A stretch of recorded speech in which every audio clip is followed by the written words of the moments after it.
नमस्कार विद्यार्थी मित्रांनो, मी अक्षय गोरे. आजच्या कल आवड समायोजन व्यक्तिमत्व या मानसशास्त्राच्या गेस प्रॅक्टिस सेट 4 मध्ये सर्वांचं स्वागत आहे. आजचा व्हिडिओ आतापर्यंतचा सर्वात जास्त महत्त्वाचा व्हिडिओ असणार आहे. आजच्या व्हिडिओमध्ये आपण जीन पियाजे यांचे जे काही सिद्धांत आहेत, उपपत्ती आहेत, तसेच त्याच्यावर आधारित तयार होणारे नवीन उपयोजनात्मक प्रश्नसंच याच्यावर चर्चा करणार आहोत. तर जीन पियाजे हे बालमानसशास्त्राचे जनक आहेत. जसं मानसशास्त्राचे जनक अरिस्टॉटल आहेत, त्याचप्रमाणे जीन पियाजे यांना बालमानसशास्त्रामध्ये खूप जास्त महत्त्व आहे. सी-टेटच्या परीक्षेमध्ये असू द्या, टेटच्या परीक्षेमध्ये असू द्या किंवा टी-ई-टीच्या परीक्षेमध्ये असू द्या, जीन पियाजे यांच्यावर प्रश्न हा असतोच. त्याच्यामुळे जीन पियाजे यांच्याबद्दल जाणून घ्यायचं असेल, त्यांच्या सिद्धांताबद्दल, त्यांच्या उपपत्तीबद्दल आणि त्याच्यावर तयार होणाऱ्या उपयोजनात्मक प्रश्नाबद्दल, तर आजचा व्हिडिओ पूर्ण पहा. आपल्याला जे काही तुम्ही यूट्यूबचे व्हिडिओ पाहता, कोर्समध्ये पाहता, त्याच्यापेक्षा आजच्या व्हिडिओमध्ये सर्व प्रश्न एकत्रित करून तुम्हाला या ठिकाणी देण्यात येत आहेत. कदाचित तुम्ही बरेच प्रश्न याआधीच्या व्हिडिओमध्ये याआधी अभ्यासले नसतील, अशा प्रकारचे प्रश्न तुम्हाला एकत्रित करून देत आहे. त्यामुळं नक्की व्हिडिओ पूर्ण पहा, अजिबात स्किप करू नका. परीक्षेमध्ये याच्यावर प्रश्न येऊ शकतो. त्याच्यामुळं जीन पियाजे यांच्यावर आधारित उपयोजनात्मक प्रश्नांना सुरुवात करूया. चला,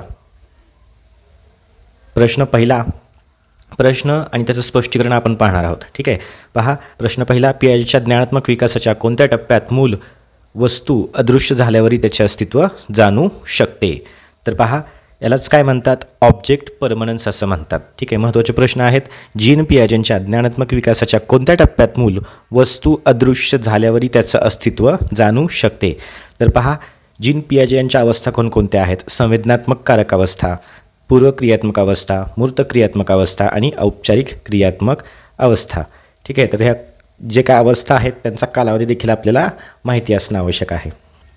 तर पहा, संवेदनात्मक कारक अवस्था जी असते ती 2 वर्षापर्यंत असते. पूर्व क्रियात्मक अवस्था जी असते ती 7 वर्षापर्यंत असते. मूर्त क्रियात्मक अवस्था जी असते 7 ते 11 वर्षापर्यंत किंवा 12 वर्षापर्यंत असते. आणि औपचारिक क्रियात्मक अवस्था जी असते ती कशी असते? 12 वर्षांच्या पुढची अवस्था किंवा 11 वर्षांच्या. वेगवेगळ्या पुस्तकामध्ये थोडासा संदर्भ चेंज केलेला आहे. ठीक आहे, परंतु तुम्हाला त्या ठिकाणी ढोबळमानाने लक्षात ठेवायचं आहे की 11 वर्षाच्या पुढील बालक जो असतो तो औपचारिक क्रियात्मक अवस्थेमध्ये म्हणजे फॉर्मल ऑपरेशनल स्टेजमध्ये जातो. तर हे झाले पियाजे यांनी सांगितलेल्या अवस्थांचे कालावधी. तर आता पियाजेच्या ज्ञानात्मक विकासाच्या कोणत्या टप्प्यात मूल अदृश्य वस्तू झाली तरीही ती वस्तू असते म्हणजे अस्तित्वात असते, ही गोष्ट जाणू शकते. तर याचं स्पष्टीकरण पाहूया. पहा, संवेदनात्मक कारक अवस्था म्हणजे जन्म ते 2 वर्ष ही पहिलीच अवस्था आहे. पहा, या ठिकाणी आपण ज्या अवस्था पाहिल्या त्याच्यामध्ये डायरेक्ट तुम्ही लक्षात ठेवायचे, नोट डाऊन करून घ्यायचे की संवेदनात्मक कारक अवस्थेमध्ये जन्म ते 2 वर्ष याच्यामध्ये मूल दृष्टिआड झाल्यावर त्याचे अस्तित्व जाणू शकते. या क्षमतेला वस्तुस्थैर्य काय म्हणतात? ऑब्जेक्ट परमनन्स असं म्हणतात. ठीक आहे, तर जन्म ते 2 वर्षांचा कालावधी. यानंतर पुढचा प्रश्न पाहूया. एका लहान मुलाला 2 वेगवेगळ्या आकाराच्या पण समान प्रमाणात पाणी असलेला ग्लास दाखवले जातात. पहा, एका ग्लासची उंची जास्त असते आणि रुंदी कमी असते, तर दुसऱ्या ग्लासची उंची कमी असते आणि रुंदी जास्त असते. मूल फक्त उंच ग्लासमध्ये जास्त पाणी आहे असं मानतं. ठीक आहे, तर पियाजेच्या कोणत्या विचाराच्या मर्यादेमुळे असे घडचे? तर पहा, या ठिकाणी पियाजेने विचारांच्या मर्यादा सांगितलेल्या आहेत.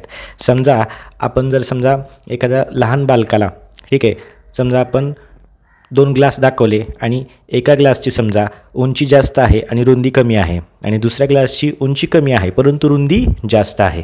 तर मुलाला काय वाटतं की जो ग्लास उंच आहे त्याच्यामध्येच पाणी जास्त आहे, म्हणजे रुंदी जास्त असल्यामुळं त्याच्यात पाणी जास्त असेल असं मुलाला कळत नाही. तर ही कोणत्या विचाराची मर्यादा आहे जी जीन पियाजे यांनी सांगितलेली आहे? पहा, अपरिवर्तनीयता, केंद्रीकरण, अहंकेंद्रीयता म्हणजे इगोसेंट्रिझम असं पण त्याला म्हणतो, आणि जडत्ववाद, ॲनिमिझम. ठीक आहे, तर पहा, हे सर्व जे काही पर्याय दिलेले आहेत या सर्व पर्यायावर आधारित इथून पुढं आपण प्रश्न घेतलेले आहेत. त्याच्यामुळं या व्हिडिओमध्ये अजिबात एकही प्रश्न स्किप करू नका. तर पहा, आता हा जो प्रॉब्लेम आहे, ठीक आहे, ही जी विचारांची मर्यादा आहे याचं स्पष्टीकरण आपण आता पाहूया. तर पहा, उत्तराचं स्पष्टीकरण आपण पाहतोय. केंद्रीकरण, ठीक आहे, सेंट्रेशन जे आहे या विचार मर्यादेमुळे मूल एकाच वेळी वस्तूच्या अनेक पैलूंचा विचार करू शकत नाही. तर केंद्रीकरण म्हणजे काय? नोट डाऊन करून घ्यायचं, लक्षात ठेवायचं.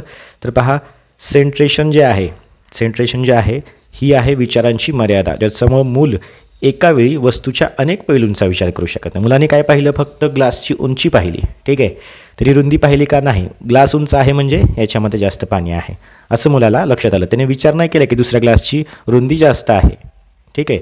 त्याच्यामुळं ही विचारमर्यादा अशी आहे की मूल एका वेळी वस्तूच्या अनेक पैलूंचा विचार करू शकत नाही, ते फक्त एकाच पैलूवर म्हणजे या ठिकाणी उंचीवर लक्ष त्याने केंद्रित केलं आणि त्यामुळे चुकीचे निष्कर्ष काढलेले आहेत. चला पुढचा प्रश्न पाहू. शिक्षकाने विद्यार्थ्यांना मातीपासून विविध आकार बनवण्यास सांगितले. या कृतीतून पियाजे ज्ञानात्मक विकासाच्या कोणत्या टप्प्याला प्रोत्साहन मिळते? परत एकदा 4 टप्पे मी सांगितल्याप्रमाणे. संवेदनात्मक कारकावस्था 0 ते 2 वर्ष, 2 ते 7 वर्ष पूर्व क्रियात्मक अवस्था, मूर्त क्रियात्मक 7 ते 11 आणि औपचारिक क्रियात्मक अवस्था 11 वर्षांच्या पुढं. ठीक आहे, परत सांगतोय कारण तुमच्या लक्षात राहील. तर पहा आता, शिक्षकाने विद्यार्थ्यांना मातीपासून विविध आकार बनवण्यास सांगितले आहेत. तर या कृतीतून पियाजेच्या ज्ञानात्मक विकासाच्या कोणत्या टप्प्याला प्रोत्साहन मिळते?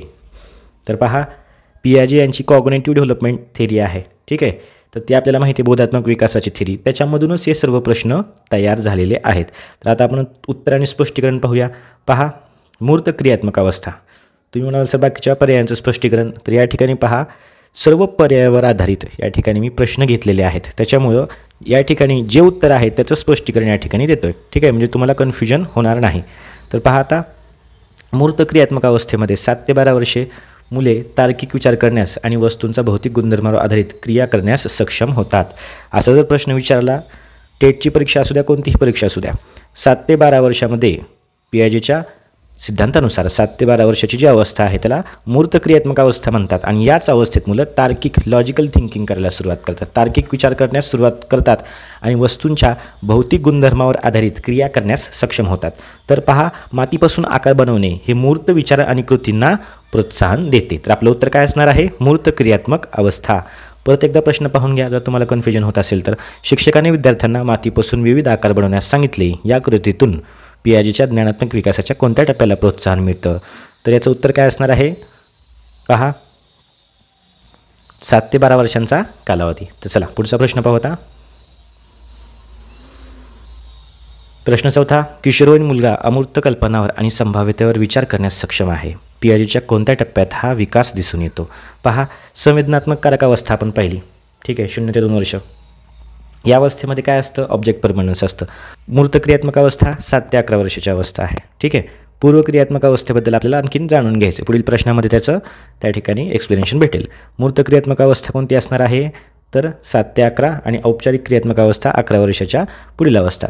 तर पहा, अमूर्त कल्पना आणि संभाव्यतेवर विचार करणे हे कधी असतं? तर हे 11 वर्षाच्या नंतर बालक करतो. तर किशोरवयीन मुलगा जो की 11 वर्षांचा असतो, 12 वर्षांचा असतो, तो अमूर्त कल्पनावर आणि संभाव्यतेवर विचार करतो.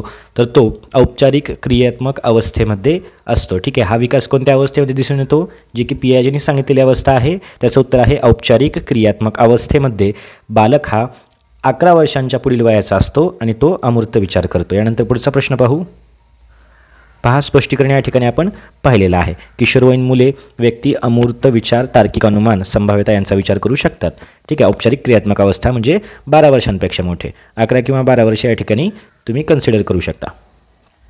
यानंतर पुढचा प्रश्न महत्त्वाचा प्रश्न आहे. पियाजेच्या सिद्धांतानुसार पहा, जेव्हा एखादे मूल नवीन माहितीला त्याच्या असलेल्या ज्ञानरचनेत समाविष्ट करते तेव्हा त्या प्रक्रियेला काय म्हणतात? ज्ञानरचना म्हणजे काय? त्याच्या डोक्यामध्ये एखाद्या वस्तूबद्दल तयार झालेली एक संकल्पना, त्याला काय म्हणतात? स्कीमा हा म्हणतात.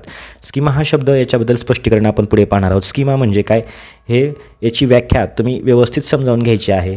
पहा, आपल्या समजा घरामध्ये एखादं लहान मुलं आहे, तर ते समजा मांजर पाहतं, मांजराचा आवाज ऐकतो. ठीक आहे, मांजर काय करतं? म्याव म्याव करतं. मांजराला 4 पाय आहेत. ठीक आहे, त्यानंतर त्याला 2 डोळे आहेत. अशा प्रकारे त्याच्या डोक्यामध्ये असतं की हे मांजर आहे. ठीक आहे, याला मांजर म्हणायचं. जर समजा आपल्याकडे एक छोटंसं कुत्र्याचं पिल्लू जरी घरी आलं तरी देखील त्याला काय वाटणार आहे? याला पण 4 पाय आहेत, 2 डोळे आहेत. ठीक आहे, त्याच्यामुळे हे देखील मांजर आहे. ठीक आहे, तर त्याच्या डोक्यामध्ये मांजराबद्दल एक स्कीमा तयार झालेली असते. ठीक आहे, स्कीमा म्हणजे काय? एक विशिष्ट रचना, ढाचा तयार झालेला असतो, त्याला स्कीमा म्हणायचं. स्कीमाबद्दल इन डिटेल एक्सप्लेनेशन पुढच्या प्रश्नामध्ये आपण पाहूया. तोपर्यंत पहा, पियाजेच्या सिद्धांतानुसार जेव्हा एखादं मूल नवीन माहितीला त्याची असलेली ज्ञानरचना म्हणजे काय? स्कीमा. त्याच्या डोक्यामध्ये ज्ञानरचना आहे की त्याला 4 पाय असतात, 2 डोळे असतात. ठीक आहे, आवाज कसा काढतो, अशा प्रकारचं जे काही त्याच्या डोक्यामध्ये असतं ज्ञानरचना, त्याला स्कीमा म्हणतात. स्कीमा समाविष्ट करते तेव्हा त्या प्रक्रियेला काय म्हणतात? एखादे मूल नवीन माहितीला त्याच्या ज्ञानरचनेत समाविष्ट करते. नवीन माहितीला समाविष्ट करणे त्याला काय म्हणतात? पहा, याचं स्पष्टीकरण पाहूया. पहा, या 4 पर्यायांपैकी आपण या ठिकाणी आता आत्मसातकरण, त्याला काय म्हणतो आपण, ॲसिमिलेशन असं म्हणतो. ॲसिमिलेशन म्हणजे काय, तर नवीन माहितीला आपल्या एक्झिस्टिंग असलेल्या ज्ञानरचनेत, म्हणजे जे आपल्या डोक्यात माहिती आहे त्याला ॲड करणे म्हणजे काय, स्कीमा. जसं की आता आपण पाहिलं की मांजर आणि कुत्र्याच्यामधला मुलाला फरक कळत नव्हता. जर तो समजा कुत्रा भुंकायला लागला किंवा कुत्रा चावला तर त्या मुलाला लक्षात येतं की हे मांजर नाही, हा काय आहे, कुत्रा आहे, हा याचा आवाज वेगळा आहे, ठीक आहे, हा भुंकतो, त्याच्यानंतर हा चावू देखील शकतो. अशा प्रकारे जेव्हा मुलाच्या स्वतःच्या ज्ञानरचनेमध्ये त्याच्या डोक्यात काय होतं की 4 पाय आहे म्हणजे मांजर आहे, त्याला मांजर आलं काय, शेळीचं पिल्लू आलं काय, त्याला समजत नव्हतं. परंतु त्याच्या डोक्यात आणखीन ॲड झालं की हा कुत्रा भुंकतो, हा कुत्रा चावतो, म्हणजे त्याचा जो स्कीमा आहे डोक्यातला, ठीक आहे, जी ज्ञानरचना आहे त्याच्यामध्ये आणखीन नवीन माहिती ॲड झाली, त्याला काय म्हणायचं, आत्मसातकरण. आत्मसातकरण झालं म्हणजे त्याला आता कळालं की हा कुत्रा आहे. तर पहा या ठिकाणी एक उदाहरण पाहूया. जर एखादे मूल पहिल्यांदा कुत्रा पाहिल्यास त्याला कुत्र्याबद्दल त्याला ज्ञान नसते, मात्र एकदा कुत्र्याने त्याला स्पर्श केला किंवा कुत्रा त्याला चावला तर त्याला कुत्र्याबद्दल एक स्कीमा तयार होईल. तर या स्कीमामध्ये कुत्र्याच्या आकाराची कल्पना, त्याचे आवाज, त्याचा स्वभाव, त्यातून काय अपेक्षा करायला पाहिजे, या सर्वांचा समावेश असेल. त्यामुळे भविष्यात तो कुत्रा पाहिल्यास तो त्याच्या स्कीमाच्या आधारावर वागेल. ठीक आहे, कुत्रा पाहिला की डायरेक्ट तो त्याला धरायला जाईल का पुढच्या वेळेस, नाही, त्याला कळतं की बाबा हा कुत्रा चावू शकतो. ठीक आहे, त्याच्यामुळं आत्मसातकरण म्हणजे काय, ॲसिम्युलेशन म्हणजे काय, तर पहा नवीन माहितीला आपल्या एक्झिस्टिंग असलेल्या सध्याला असलेल्या ज्ञानरचनेत समाविष्ट करणे होय. यानंतर पुढचा प्रश्न पाहू. खूप महत्त्वाचे प्रश्न आपण याच्यामध्ये घेतोय. अजिबात आपल्याला काही समजत नसेल तर रिपीट करून पहा, परंतु प्रश्न स्किप करू नका, कारण तुम्हाला येणाऱ्या एक्झामसाठी 100% या प्रश्नांचा फायदा होणार आहे. ठीक आहे, कोणत्याही ठिकाणी तुम्हाला एकत्रित अशा प्रकारचे प्रश्न भेटणार नाहीत. त्याच्यामुळं जे काय आपण सिरीज तयार करून घेतलेली आहे या ठिकाणी, आणि यूट्यूबवरती सिरीज संपूर्णतः फ्री ठेवण्यात आलेली आहे. पेड कोर्समध्ये आपल्याला ठेवता आली असती, परंतु सर्वांना फायदा होईल या अँगलने आपण या ठिकाणी फ्रीमध्ये ठेवली आहे. त्याचा तुम्ही फायदा करून घ्या तुमच्या एक्झामसाठी. चला, प्रश्न 6. पीआयजीच्या कोणत्या अवस्थेत मुलांमध्ये अहमकेंद्रीयता, इगोसेंट्रिझम अधिक प्रमाणात दिसून येतं. खूप महत्त्वाचा शब्द आहे, आता इथून पुढे लक्षात ठेवायचं. पीआयजीच्या कोणत्या अवस्थेत मुलांमध्ये अहमकेंद्रीयता, इगोसेंट्रिझम असतं. इगोसेंट्रिझम म्हणलं तर या ठिकाणी पहा, उत्तर लक्षात ठेवायचं डायरेक्ट 2 ते 7 वर्षांचा कालावधी म्हणजे पूर्वक्रियात्मक अवस्था, इगोसेंट्रिझम. ठीक आहे, इगोसेंट्रिझम कुठल्या अवस्थेत असतं, पूर्वक्रियात्मक अवस्थेमध्ये अहमकेंद्रीयता म्हणजे इगोसेंट्रिझम असतं. विद्यार्थ्यांचा इगो, त्यांना वाटतं की हे जे जग आहे ते आपल्या चालण्यानंतर आपल्या मागे चालतं. ठीक आहे, आपल्यानुसार चालतं, असं त्यांच्यामध्ये इगो असतो. ते इगोसेंट्रिझम 2 ते 7 वर्षे या कालावधीमध्ये म्हणजे पूर्वक्रियात्मक अवस्थेमध्ये असतं. सगळ्यात महत्त्वाचं म्हणजे पहिल्यांदा तुम्ही अवस्थेचा कालावधी पाठ करून घ्या. परत एकदा सांगतो, संवेदनात्मक कारकावस्था 0 ते 2 वर्ष, पूर्वक्रियात्मक अवस्था, त्याच्यानंतर पूर्वक्रियात्मक अवस्था काय असणार आहे 2 ते 7 वर्ष, मूर्तक्रियात्मक अवस्था 7 ते 11 वर्ष, औपचारिक क्रियात्मक अवस्था 11 वर्षाच्या पुढं. तर 0 ते 2 वर्षामध्ये ऑब्जेक्ट परमनन्स नावाचा शब्द सांगितला होता मला मगाशी.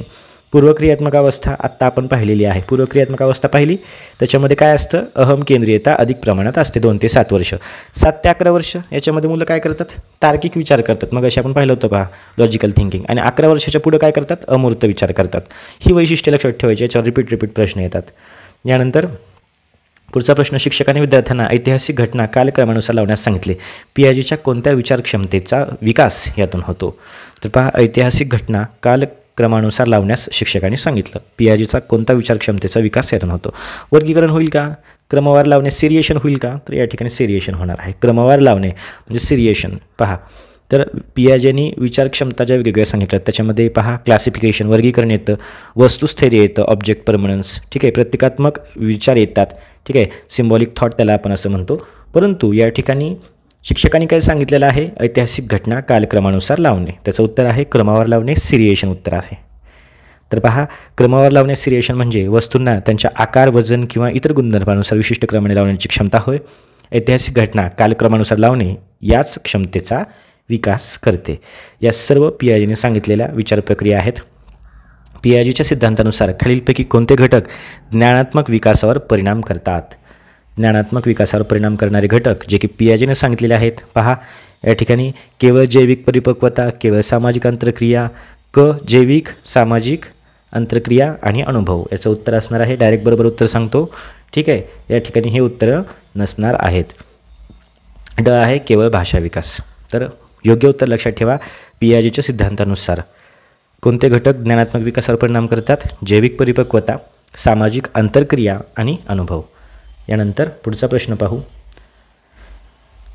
चला, या ठिकाणी स्पष्टीकरण दिलेलं आहे. पीआयजीच्या सिद्धांतानुसार जैविक परिपक्वता, ठीक आहे, बायोलॉजिकल मॅच्युरेशन सामाजिक अंतरक्रिया, सोशल इंटरॅक्शन असं म्हणतो आपण त्याला, आणि अनुभव एक्सपिरियन्स हे 3 घटक ज्ञानात्मक विकासावर परिणाम करतात.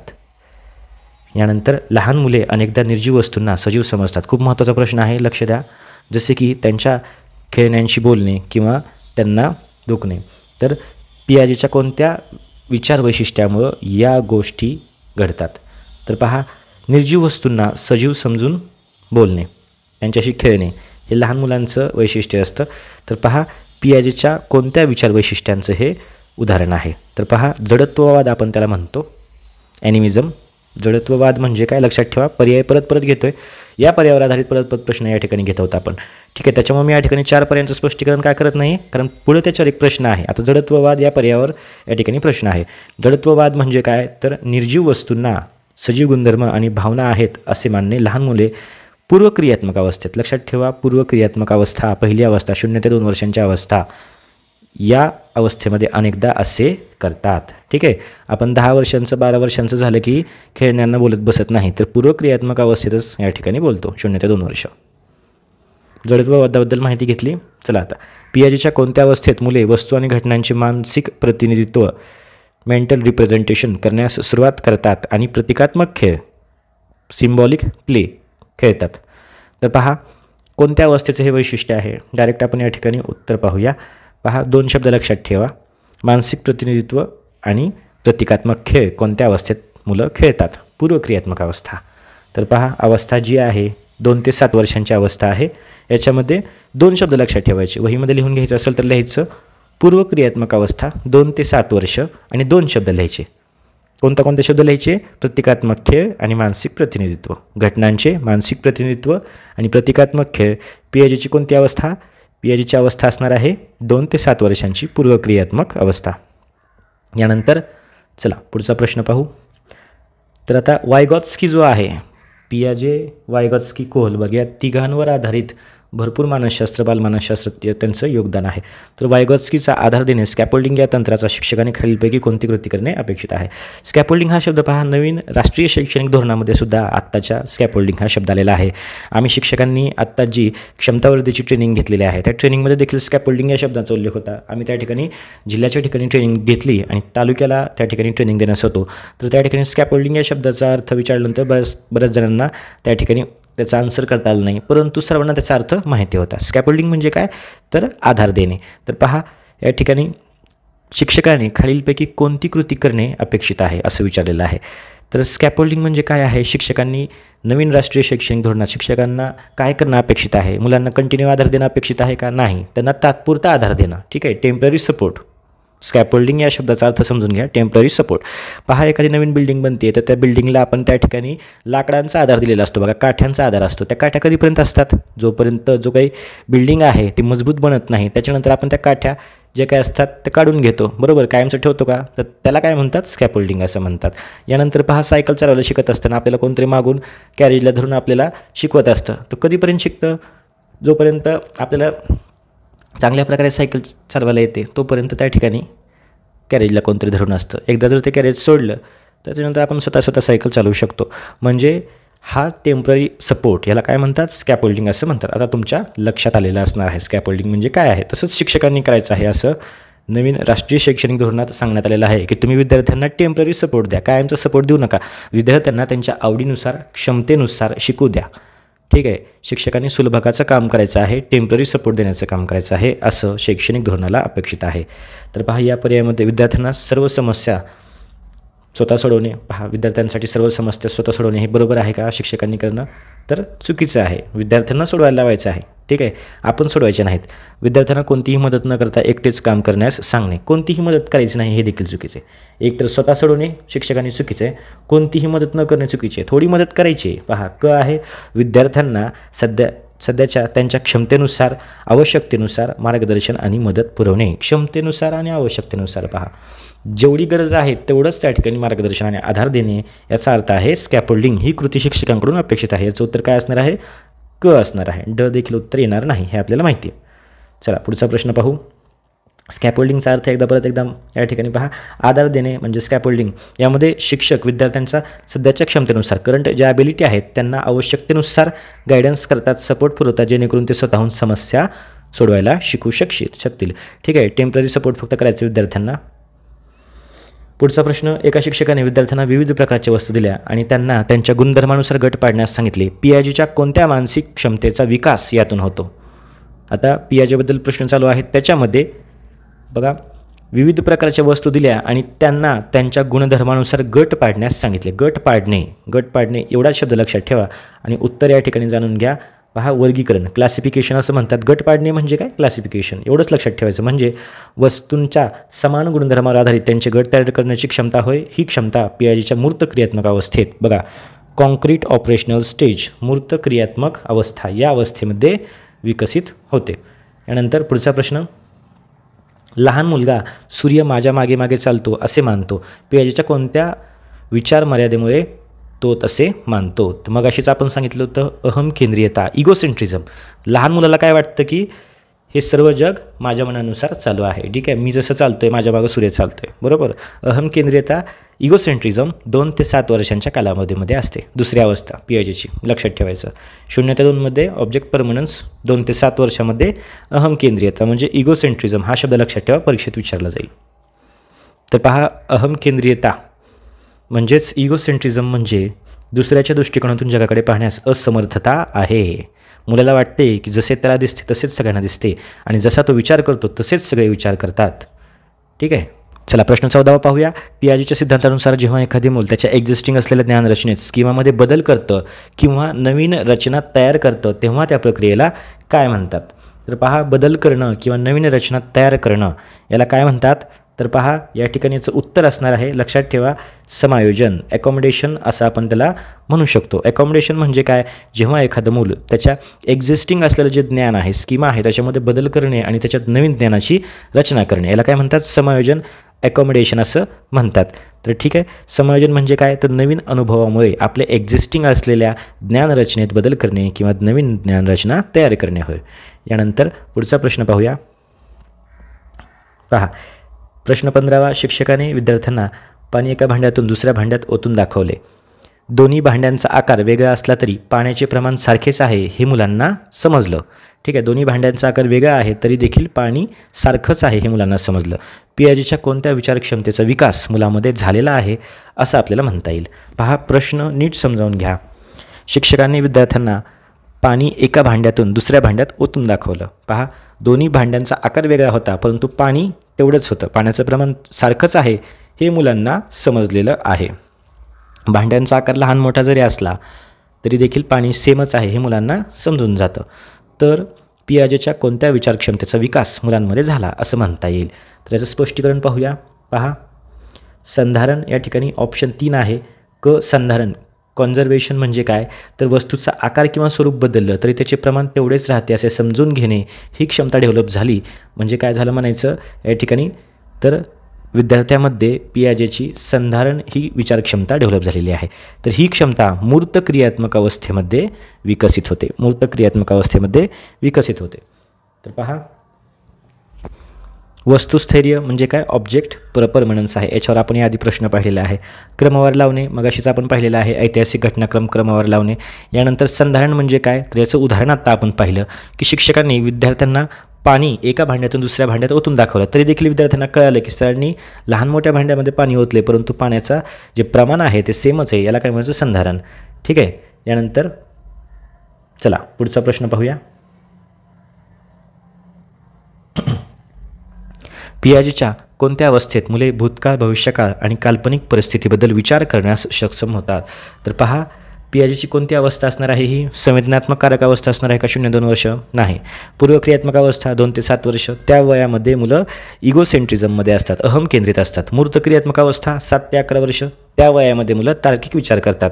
आणि औपचारिक क्रियात्मक अवस्था जी की 11 वर्षाच्या पुढची अवस्था आहे, या अवस्थेमध्ये मुलं भूतकाळ, भविष्यकाळ आणि काल्पनिक परिस्थितीबद्दल विचार करतात. ती अवस्था कोणती असणार आहे? औपचारिक क्रियात्मक अवस्था. 11 वर्ष किंवा 12 वर्षाच्या पुढची मुलं. ठीक आहे, या अवस्थेमध्ये भूतकाळ, भविष्यकाळ ठीक आहे, आणि काल्पनिक परिस्थितीबद्दल ते त्या ठिकाणी विचार करतात. पहा, या ठिकाणी स्पष्टीकरण दिलेलं आहे. औपचारिक क्रियात्मक अवस्थेत मुले अमूर्त विचार, तार्किक अनुमान आणि काल्पनिक परिस्थितीबद्दल विचार करण्यास सक्षम होतात. यानंतर चला पुढचा प्रश्न पाहूया. पियाजेच्या सिद्धांतानुसार खालीलपैकी कशाच्या माध्यमातून मुले जगाबद्दल ज्ञान मिळवतात आणि त्यांच्या ज्ञानरचना म्हणजे ज्या काही स्कीमा आहेत त्या विकसित करतात? केवळ अनुकरण, केवळ सूचनांचे पालन, सक्रिय अन्वेषण आणि कृती, केवळ शिक्षकांचे बोलणे ऐकून. जर आपण सांगितलेली ट्रिक जर तुम्ही या ठिकाणी यूज केली, उत्तर जरी माहीत नसलं तरी केवळ असलेले पर्याय कट करून टाका, उत्तर एका सेकंदात येईल. सक्रिय अन्वेषण आणि कृती. ठीक आहे, तरी देखील उत्तर तुम्हाला फक्त या ठिकाणी अभ्यासातूनच जाणून घ्यायचं आहे. परंतु आपण सांगितलं ते आधीच्या व्हिडिओमध्ये केवळ असलेले पर्याय शक्यतो कट करायचे. शक्यतो म्हणलं मी 99%, 1% तुम्ही तुमचा चान्स घ्या. ठीक आहे, केवळ असलेले पर्याय कट केले, एका सेकंदात मला उत्तर सापडले या ठिकाणी. ठीक आहे, प्रश्नांची लेवल काही सोपी नाही मित्रांनो, अवघडच लेवल आहे सध्याच्या आजच्या प्रश्नाच्या सेटमध्ये. या आधीच्या सेटमध्ये आपण सोपी लेवल थोडी घेतली होती. इथून पुढच्या सेटमध्ये अजिबात प्रश्नांची लेवल थोडीही सोपी असणार नाही. इथून पुढच्या काठिण्य पातळी वाढत जाणार आहे. सेट महत्त्वाचे असणार आहेत. 20 लेक्चर आपण घेणार आहोत परीक्षेसाठी आणि या कोर्समधून, या पूर्ण सिरीजमधून तुम्हाला टेटच्या परीक्षेला 100% फायदा होणार. त्यामुळं व्यवस्थित दररोजच्या दररोज ज्या त्या दिवशीचा व्हिडिओ पाहून घ्यायचा. त्याच्यानंतर आपला मॅथ्सचा व्हिडिओ होतो तो देखील पाहायचा. हे 2च व्हिडिओ पाहायचे. बाकीचे तुम्हाला जो अभ्यास करायचा आहे ते तुम्ही करू शकता. ठीक आहे, तर आपलं टेलिग्राम चॅनल मित्रांनो सर्चमध्ये येत नाही आहे. 2020 पासून आपलं टेलिग्राम चॅनल आहे, परंतु टेलिग्राम चॅनल सर्चमध्ये येत नाही. त्याच्यामुळं सर्वांनी आपल्या डिस्क्रिप्शन बॉक्समध्ये जाऊन टेलिग्रामची लिंक आहे ती जॉईन करा. टेलिग्रामला जे काही नोट्स असतील, PDF असतील त्या ठिकाणी तुम्हाला पाठवता येतील. ठीक आहे, त्याच्यामुळे जास्तीत जास्त लोकांनी टेलिग्राम चॅनल आपलं जॉईन करून ठेवा. त्या ठिकाणी आपल्याला संवाद साधता येतो. त्याच्यामुळं आपला जे व्हिडिओ असतो त्याच्या डिस्क्रिप्शन बॉक्समध्ये क्लिक करायचं. जर लिंक सापडत नसेल तर कमेंट करून सांगा. ठीक आहे, चला पुढचा प्रश्न पाहूया. सक्रिय अन्वेषण आणि कृती याचं उत्तर असणार आहे क. ठीक आहे, कशाच्या माध्यमातून मुले जगाबद्दल ज्ञान मिळवतात आणि त्यांच्या स्कीमा विकसित करतात? चला याचं स्पष्टीकरण थोडक्यात पाहूया. तर पियाजेच्या मते मुले सक्रियपणे जगाचे अन्वेषण, ॲक्टिव्ह एक्सप्लोरेशन करतात आणि वस्तूंशी इंटरॅक्शन करतात. त्यातून त्यांना अनुभव मिळतो आणि ते त्यांच्या ज्ञानरचना विकसित करतात. चला प्रश्न क्रमांक 18. पियाजेच्या संज्ञानात्मक विकास सिद्धांतानुसार अहम केंद्रित विचार, इगोसेंट्रिक थिंकिंग कोणत्या अवस्थेमध्ये आढळते? तर उत्तर आहे पूर्वक्रियात्मक अवस्था. ठीक आहे, तर या अवस्थेमध्ये कालावधी कोणता असतो? तर 2 ते 7 वर्षांचा कालावधी असतो आणि या अवस्थेमध्ये बालक अहम केंद्रित विचारां करताना आढळतात. पहा परत एकदा या ठिकाणी संवेदनात्मक कारकावस्थेची कालावधी पाहतो. जन्म ते 2 वर्ष कालावधी आहे. कालावधी लक्षात ठेवा, परीक्षेत कामाला येईल. स्क्रीनशॉट घ्यायचा. ठीक आहे, जन्म ते 2 वर्ष संवादात्मक कारकावस्था, पूर्वक्रियात्मक अवस्था 2 ते 7 वर्ष, मूर्त क्रियात्मक अवस्था 7 ते 11 वर्ष आणि औपचारिक क्रियात्मक अवस्था 11 वर्षांच्या पेक्षा जास्त कालावधी. ठीक आहे, तर कुठल्या कालावधीचं काय वैशिष्ट्य आहे? तर पहिली अवस्था पहा, संवेदनात्मक कारकावस्था. यामध्ये बालक जगाला इंद्रियाच्या माध्यमातून समजतात. 2 ते 7 वर्षात बालक अहम केंद्रित असतात. 7 ते 11 वर्षात बालक तार्किक विचार करतात आणि त्यानंतर 11 वर्षाचं पुढं बालक अमूर्त विचार करतात. या वैशिष्ट्यावर परीक्षेत प्रश्न विचारले जाऊ शकतात. लक्षात ठेवा, स्क्रीनशॉट काढून घ्या किंवा शक्यतो लिहून घ्या. स्क्रीनशॉट आपल्या मोबाईलमध्ये राहतात परंतु आपण वाचत नाहीत. यानंतर पुढचा प्रश्न. पियाजेच्या कोणत्या अवस्थेमध्ये मुले वस्तुस्थैर्य, ऑब्जेक्ट परमनन्स ही संकल्पना पूर्णपणे विकसित करतात? तर डायरेक्ट उत्तर सांगतो. तर संवेदनात्मक कारकावस्था म्हणजे 18 ते 24 महिन्यांचा कालावधी वस्तुस्थैर्य ही संकल्पना त्याच्यामध्ये विकसित करते.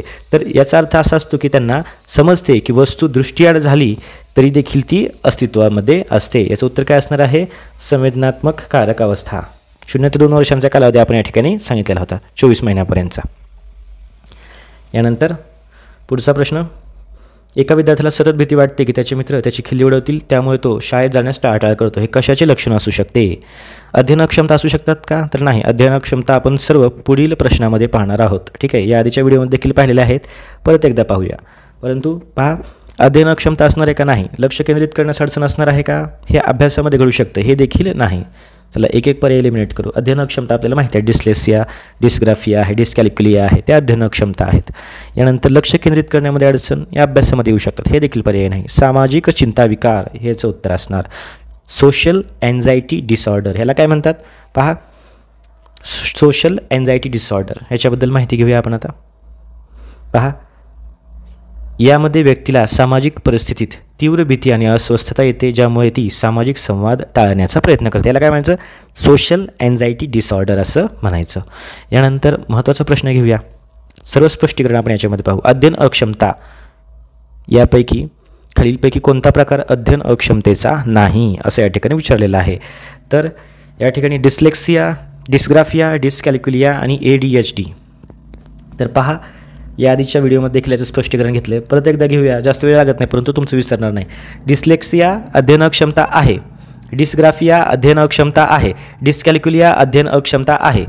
तर अध्ययन अक्षमता कोणती म्हणता येत नाही, तर ADHD ही एक न्यूरोलॉजिकल कंडिशन आहे, ती अध्ययन अक्षमतेमध्ये येत नाही असं लक्षात ठेवा. परंतु या चारहींचं स्पष्टीकरण आता आपण पाहूया. चला, डिस्लेक्सिया म्हणजे वाचायला आणि शब्द ओळखायला येणारी अडचण, डिस्ग्राफिया म्हणजे लिहायला येणारी अडचण, डिस्कॅल्क्युलिया म्हणजे गणिते समजायला आणि करायला येणारी अडचण, आणि ADHD काय आहे पहा, attention deficit hyper activity disorder. ही एक न्यूरोलॉजिकल कंडिशन आहे जी लक्ष केंद्रित करणे, पहा, विद्यार्थ्यांना लक्ष केंद्रित करण्यामध्ये आणि आवेग नियंत्रण करणे याच्यावर परिणाम करतं, अडचण आणते. जर ती अध्ययनावर परिणाम करू शकते तर तिला थेट अध्ययन अक्षमतेचा प्रकार मानले जात नाही. ठीक आहे, जरी तिनं अध्ययनाच्या जे संक्रमण आहे त्याच्यावर परिणाम करत असली तरी देखील तिला डायरेक्ट आपण अध्ययन अक्षमता म्हणू शकत नाही. अध्ययन अक्षमता कशाला म्हणायचं, तर विशिष्ट शैक्षणिक कौशल्यामध्ये येणारी अडचण याला अध्ययन अक्षमता म्हणायचं. उदाहरणार्थ डिस्लेक्सिया वाचायला येणारी अडचण आहे, डिस्ग्राफिया लिहायला येणारी अडचण आहे, डिस्कॅल्क्युलिया गणिते समजायला येणारी अडचण आहे. तसे ADHD काय आहे, attention deficit hyper activity disorder, ही काय आहे, लक्ष केंद्रित करण्यास येणारी अडचण आहे. ठीक आहे, ती विशिष्ट शैक्षणिक कौशल्यामध्ये येणारी अडचण नाही. त्यामुळं आपलं उत्तर काय असणार आहे, आपलं उत्तर या ठिकाणी फक्त D असणार आहे. ठीक आहे, ADHD हे आपलं उत्तर असणार आहे. बाकी सर्व या ठिकाणी अध्ययन अक्षमता आहेत. तर विद्यार्थी मित्रांनो, आजच्या व्हिडिओमध्ये जास्तीत जास्त नवीन प्रश्न आणण्याचा मी प्रयत्न केलेला आहे. तुम्हाला व्हिडिओ आवडला तर नक्की जास्तीत जास्त कमेंट करा, जास्तीत जास्त शेअर करा, लाईक करायला विसरू नका. यूट्यूबच्या प्लॅटफॉर्मवर तेच माझ्यासाठी सर्वात जास्त प्रोत्साहन आहे. ठीक आहे, आपण व्हिडिओ बनवतो, पूर्ण व्हिडिओ बघतो आपण, परंतु लाईक करायला त्या ठिकाणी लाईक आणि कमेंट केलं तर यूट्यूब आपला व्हिडिओ सजेशनमध्ये त्या ठिकाणी ॲड करतो. ठीक आहे, आपण फक्त या ठिकाणी एवढंच अपेक्षित ठेवतो की आपल्या व्हिडिओला कमीत कमी व्ह्यूज आले पाहिजे. एवढी मेहनत घेऊन आपण व्हिडिओ बनवतो आहे, त्याच्यामुळं व्हिडिओ जास्तीत जास्त लोकांपर्यंत गेला पाहिजे. तर या ठिकाणी व्हिडिओच्या माध्यमातून तुम्हाला या ठिकाणी सर्वांना रिक्वेस्ट आहे की जास्तीत जास्त व्हिडिओ नक्की शेअर करा. व्हिडिओ जर आवडला तरच शेअर करा, काही प्रॉब्लेम नाही. ठीक आहे, आपली ही सिरीज आपण अशीच कंटिन्यू करू. भेटूया आपण पुढच्या व्हिडिओमध्ये. Thank you so much.